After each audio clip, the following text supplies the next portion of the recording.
Hi guys, sorry to interrupt your viewing, but please subscribe to the channel and like this video. Thank you. It was the kind of thing you can't ever really unhear, you know? That sentence, casual, clipped, and delivered with a little laugh like he was cracking a joke that just didn't land, hung in the room like a wet towel no one wanted to touch. I remember exactly where I was standing, near the corner of the dining room, between the side table with the fancy napkins Rachel folded into fans and the chair that always squeaks when you lean back too far. My knife had just cut through the first slice of carrot cake when he said it. "You're just waiting to die, Mom." That's all that's left. Everyone went quiet. The knife paused in my hand, still halfway through the frosting. I looked up at him. He was smiling, like he thought he'd said something clever, something everyone was going to laugh at in a minute. No one did. And that silence? It was the loudest sound I'd ever heard. I smiled too. I even laughed a little, just enough to take the edge off the tension. Then I served the cake. I looked at Ryan, and I said, "Extra big slice for you, sweetie. You've earned it." I know sarcasm's supposed to be a weapon, but it felt more like a shield in that moment. Rachel looked at me with this sort of confused half-frown, like she wasn't sure if I was actually okay or just doing my usual thing of brushing things under the rug to keep the peace. I was doing the usual thing, but not for long. You see, I'd had that moment before. Not those exact words, but that same tone. That same undercurrent of condescension from my son, who used to bring me dandelions from the backyard and cry when I stubbed my toe. Now he looked at me like I was a dusty old photo in a hallway he didn't walk down anymore. I remember when he was 5 and scraped his knee on the sidewalk. He screamed like his leg had come off, and I carried him all the way home barefoot. But people forget, don't they? Or maybe they just choose to forget. Either way, I didn't cry. I didn't scream. I smiled, passed out plates, and made a joke about the icing being too sweet. That night, after everyone had left and the dishes were rinsed, but not quite put away, I poured myself a glass of wine. I sat at the kitchen table and stared out the window for a long time. Rachel had texted me an hour after leaving. "You okay, Mom?" He was out of line. I didn't reply. What was there to say? Of course I wasn't okay. But I wasn't going to say it out loud because once you say it, it becomes real. And I wasn't ready for it to be real yet. So instead, I got up. I went to the hallway closet, the one where I keep the out-of-season stuff and the ugly wrapping paper no one likes, and pulled down the lockbox. The key was still taped to the back of my old sewing machine. Inside the box was a bunch of papers, some bank stuff, a couple old photos, and a letter I hadn't read in almost 10 years. It was from Nancy. My best friend since nursing school, my drinking buddy when we were both newly single, my secret keeper. She'd passed a while back, but this letter? It was like she was sitting across from me in her ragged pink robe with a cigarette in her hand and a judgmental look in her eyes. The letter reminded me of something I hadn't thought about in a long time, that I wasn't as powerless as I liked to pretend I was. Nancy always said, "Mart, you've got this sweet old lady act down cold. But underneath it, you're a goddamn lioness. Don't forget it." I had forgotten. But Ryan's words lit a fire under me. A slow, quiet fire. The papers in that box? They weren't what my kids thought I had. I'd let them believe for years that I was just scraping by on Social Security and the modest pension from the hospital. And sure, I lived like I was. Drove the same Toyota since the Clinton administration, clipped coupons, pretended I didn't know how to use online banking. But Nancy and I had a little side hustle back in the day. Rental properties. Stocks. Some smart moves, some dumb ones, but mostly smart. I had more than enough money to live comfortably. And I'd set up the trust years ago, but left it vague. Now, I was going to make it specific. And I was going to make it count. Funny how fast you can change course when someone you raised looks you in the face and says you're a ghost already. That night, I sat down at my computer. I opened up my contacts. Scrolled down to L. There she was, Lynette Jacobs, the estate lawyer who'd helped Nancy draw up her will, the one with all the bells and whistles that made sure her idiot nephew didn't get a dime. I hadn't spoken to her in 3 years, but I knew she'd remember me. I clicked her name and hit call. She answered on the second ring. "Hello?"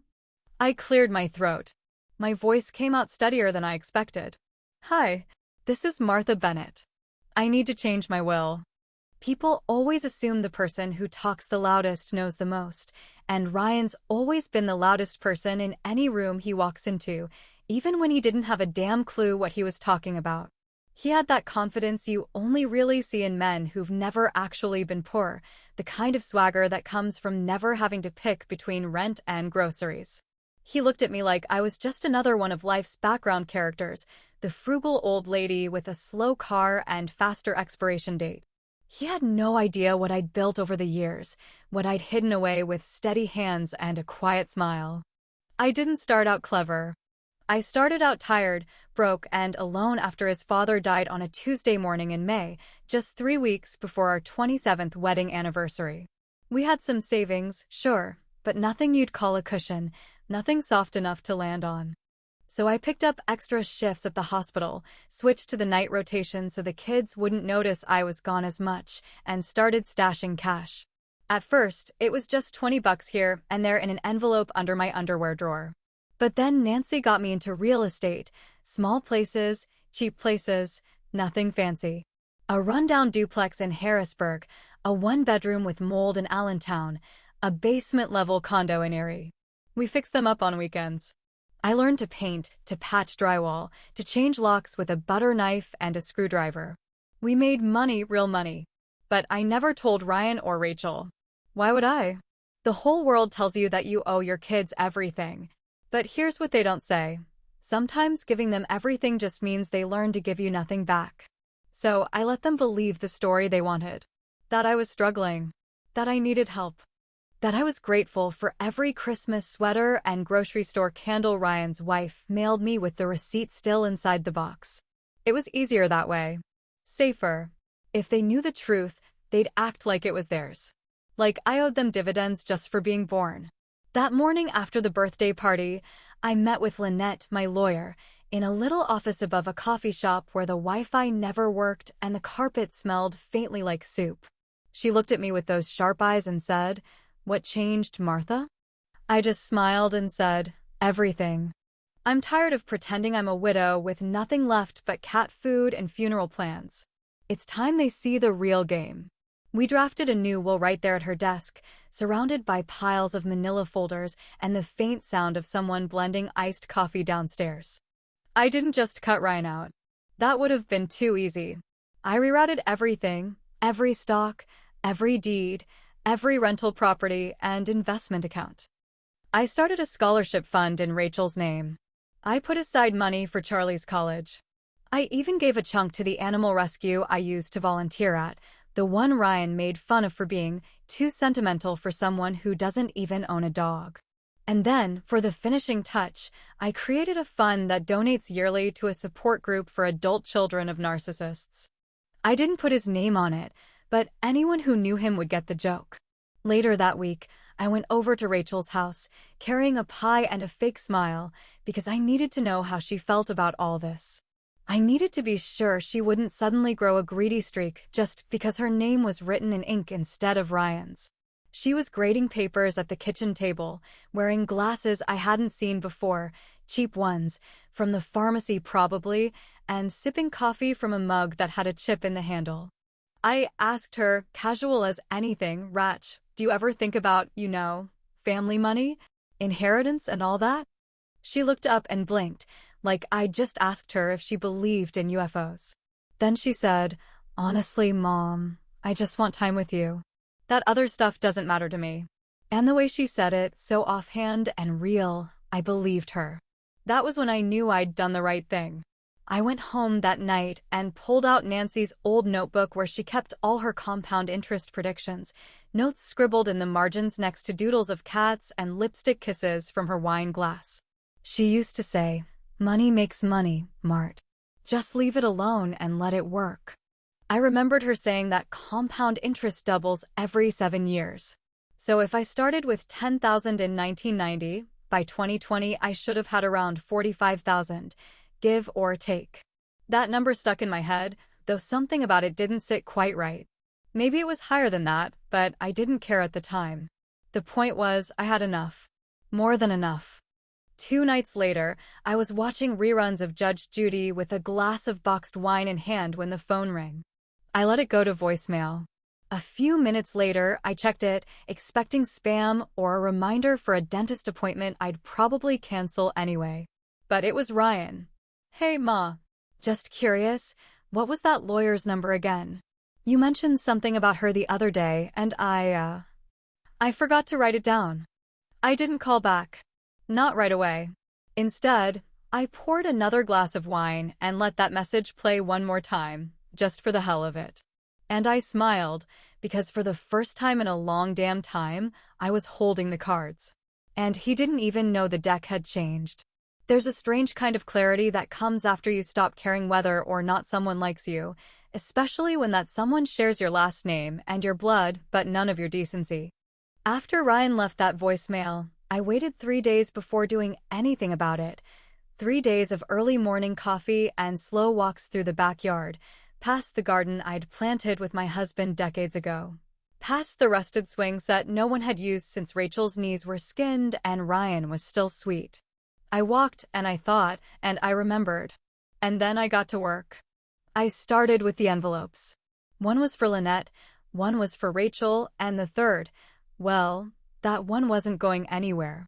That one I was going to hide right here in the house, tucked so deep it would take a crowbar and divine inspiration to find it. Each envelope had something inside it that would shift things permanently, pieces of the puzzle only I could put together, and, even then, only if I felt like it. I'd always liked puzzles. The quiet kind that took patience and a certain level of twisted satisfaction to finish. The envelope for Lynette held a revised version of the will with a few extra flourishes, nothing illegal, just clever. The kind of clever that would confuse a greedy person and reward a careful one. It also included a notarized letter outlining the exact timeline of my mental competence, because I wasn't about to let anyone try and claim I'd lost my marbles when they realized they weren't in the will. The envelope for Rachel had something a little more delicate inside, a letter, handwritten and brutally honest, explaining what I'd done, why I'd done it, and what she needed to be ready for. It also came with a note attached in red ink that said, "Read this when you're alone. And sit down first." The third envelope, though, was the real ace. It wasn't just a letter. It held a flash drive, a copy of an old tape, and a single Polaroid photo I'd been saving for years without knowing why. I slid it into a hollow panel behind the laundry sink, inside a bag with a desiccant packet and an index card that said, "If you're looking for the truth, start with the lies." I didn't know who might find it someday or when, but I knew someone would. These things always come out, eventually. After that, I scheduled a visit to see Ryan in Austin. He sounded surprised when I called, but only for a second. "Really? You want to come down?" he said, already shifting into salesman mode. "We've got a spare room. I'll tell Melissa to get the guest towels out." He thought I was coming to make peace, to apologize, maybe to offer him some kind of inheritance in advance like I was a living ATM with cataracts and no boundaries. Let him think it. I flew out with nothing but a carry-on bag, some homemade cookies in a Tupperware container, and a USB drive tucked into my bra, just like the old nurses used to smuggle snacks during night shifts. The cookies were real. The apology was fake. When I walked into his big new house with its granite countertops and fake plants, I smiled and told him everything he wanted to hear. I told him I was proud of him, that I was lucky to have such a successful son, that I knew I'd been a little moody lately and it was probably just age catching up with me. He ate it up like it was prime rib. His wife smiled politely from the corner of the room, sipping wine and looking at me like I was a museum exhibit, still functioning, but irrelevant. When he left to take a call in his home office, I followed him in a few minutes later with a fresh cookie and a question about his computer settings. While he showed me something on his screen, I quietly slipped the USB into the side port and hit the enter key. Just a couple clicks and the file was copied over.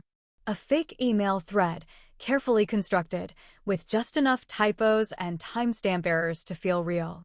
In it, he appeared to be discussing the logistics of placing me in a care facility, one I'd never heard of, with the clear intent to sell my house and optimize her estate while she's still breathing. Cold. Calculated. Believable, because it was exactly what he would do, even if he hadn't done it yet. I flew home the next day. No drama. No tears. Just a tight hug and a promise to keep in touch more. Back in Pennsylvania, I pulled up my home security camera system and scanned through the night of the party. I'd almost forgotten about the backup camera I'd installed years ago, hidden behind the bookshelf in the living room, more as a joke than anything else. But as I watched the footage from that night, I saw something I hadn't noticed in the moment. After Ryan made his little speech and I served the cake, while everyone was pretending nothing had happened, he pulled Rachel aside near the hallway and said something low in her ear. I couldn't hear the words, but I didn't need to. Her face changed. Her shoulders tensed. Then she turned and walked away without answering. There was more to this. Something I hadn't seen yet. But it was there. I dropped off Rachel's envelope the next day. Told her it was just some old family stuff I wanted her to have. She smiled, hugged me, and tucked it under her arm like it weighed nothing. That night, she called me. I answered on the second ring. Her voice was shaky. "Mom, you did what?" It had to look real enough to scare him, but not serious enough to bring the whole family crying at my bedside like some made-for-TV melodrama. So I called Rachel first, told her I was feeling a bit off, tightness in my chest, dizzy spells, you know, the kind of thing that gets you a fast-track ride to a hospital bed without setting off full-blown alarms. She knew I was playing a card, but to her credit, she didn't ask too many questions. She just said, "I'll meet you there, okay?" And I knew that meant she was in. One call later, I was lying in a hospital room, gown tied in the back, blood pressure cuff squeezing my arm, and electrodes stuck to my chest like I was on loan from NASA. The nurses were sweet. Some of them even recognized me from back in the day when I still pulled 12-hour shifts and wore sneakers with holes in the soles because I'd rather buy groceries than new shoes. I smiled and nodded and let them fuss over me while Rachel sat quietly near the window, pretending to read a magazine. "You sure about this?" she whispered once the nurse left. "If you start this, you can't take it back." I told her I don't plan on taking anything back anymore. Least of all my dignity. Ryan flew in the next morning. He didn't call first. Didn't ask if I needed anything. Just showed up with a damn real estate agent in tow. Blonde woman, heels too high for a hospital floor, big fake smile pasted across her face like she didn't know she was walking into the middle of something sharp. I was pretending to nap when they walked in, but I cracked when I opened just in time to see her hand him a printed brochure. My house was on the cover. My house. Spacious single-story with vintage charm and significant equity potential. That's how they put it. Significant equity potential. I'd never heard greed described so politely. Rachel caught them in the hallway. I didn't hear everything, just enough to know she lit into him with the kind of fury only a younger sister can muster. Something about vultures, something about how I wasn't even cold yet, and something else about how if he thought for a second he was walking away with her childhood home, he was dumber than he looked. That last part stung him. I could hear it in his voice when he shouted back, "She's not going to live forever, Rachel. Someone has to be practical." And just like that, it all became crystal clear. He wasn't just waiting for me to die. He was planning for it, counting on it, hoping for it like some sick version of a windfall. The thing is, he'd already lost. He just didn't know it yet. A few days later, when the doctors confirmed I was stable, and I milked another 2 bowls of pudding out of the deal, I checked myself out. Rachel picked me up, and we drove straight to Lynette's office. The reading of the will was scheduled for 2 o'clock. Ryan was already there when we arrived, arms folded, eyes scanning the room like he was expecting a treasure map to fall out of a drawer. His wife was on her phone. Charlie, their son, sat with his earbuds in, pretending not to notice any of it. Smart kid. Lynette cleared her throat and began. "This is the last will and testament of Martha Bennett, dated and notarized. Well, the exact date doesn't matter. What matters is how fast Ryan's face changed as she read it. His smile went from smug to shaky the minute she said, 'To my daughter Rachel, I leave the primary residence, all financial assets, and full authority over the remaining trust.' He didn't even flinch when he heard the words, "I leave," because he assumed his name was coming next. It did, but not the way he expected. To my son Ryan, I leave a single item. The wooden box located on the bottom shelf of the hallway closet, marked with his name. Lynette reached under her desk and set it down in front of him. He looked at it like it might explode. Slowly, he opened it. Inside was a small framed quote I'd printed on parchment paper and tucked into a cheap frame I found at the dollar store. It read, "If you're just waiting for me to die, don't be surprised when I start living instead." Beneath it was a USB drive labeled, simply, "Play me."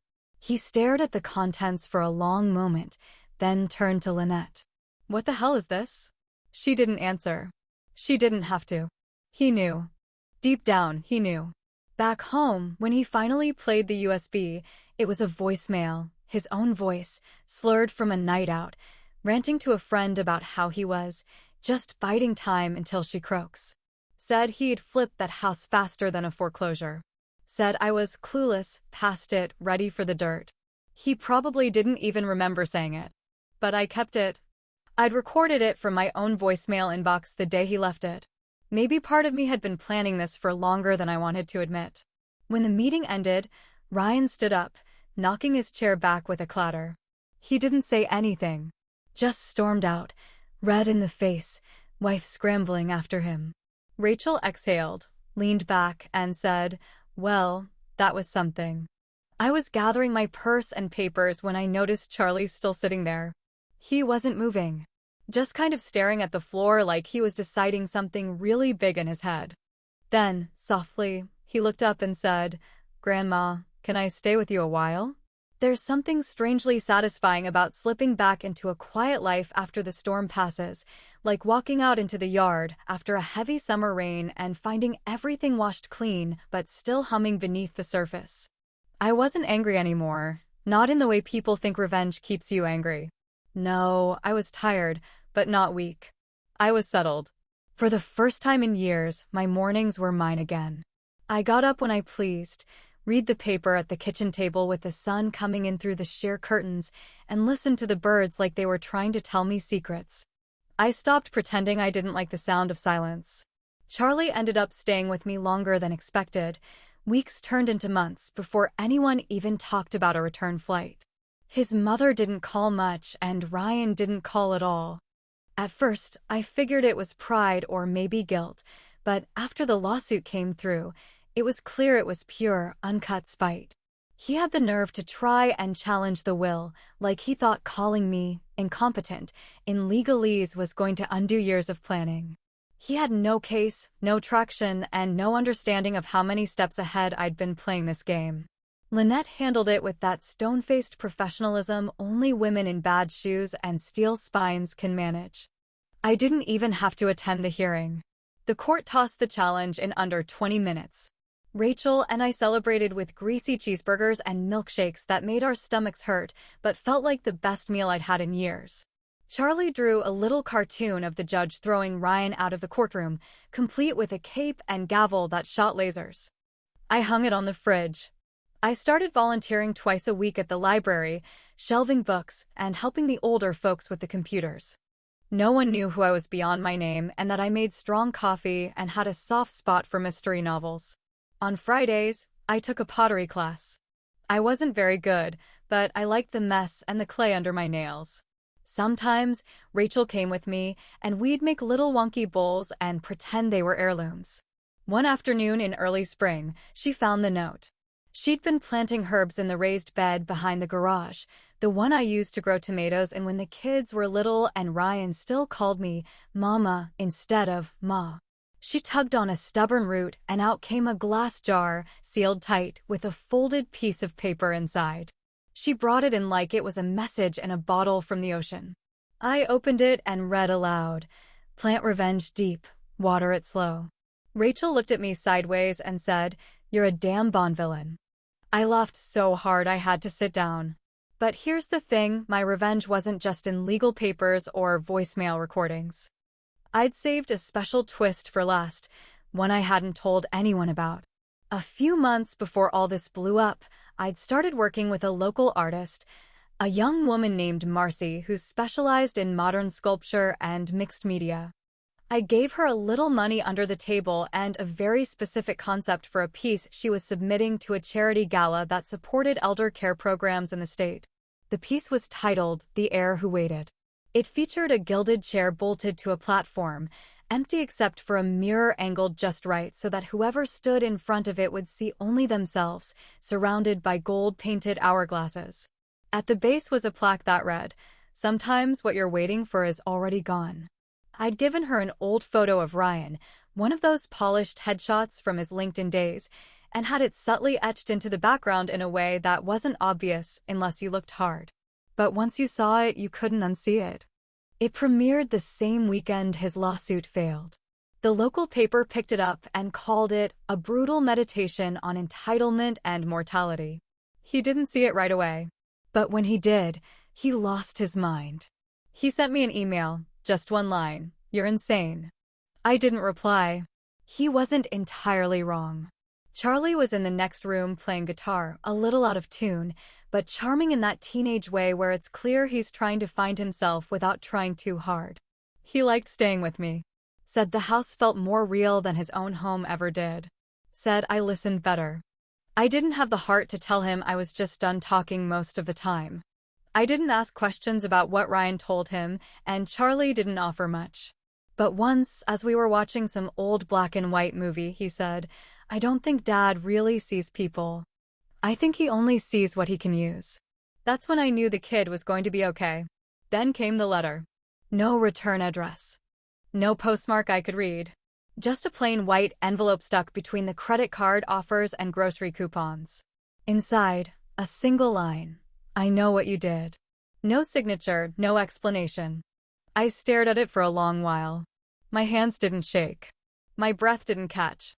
I just smiled a little, folded the letter in half twice, and dropped it into the sink. I lit a match, held it to the corner, and watched the flame curl its way across the paper until it was nothing but ash and a small trail of smoke rising like a secret I no longer needed to keep. People think revenge is a moment. A slam of a gavel, a shouting match, a dramatic confrontation in the rain. But that's not how it really works. Revenge, real revenge, is quiet. It's patient. It's a slow drip of power returning to the place it was stolen from. It doesn't fix anything, not really, but it clears the space for something new to grow. And me? I just went back to drinking my coffee in the morning and watering my tomatoes in the afternoon, while Ryan sat miles away, stewing in a silence he never thought I'd be capable of handing him. Let him wait. Let him wonder. I'd already started living again.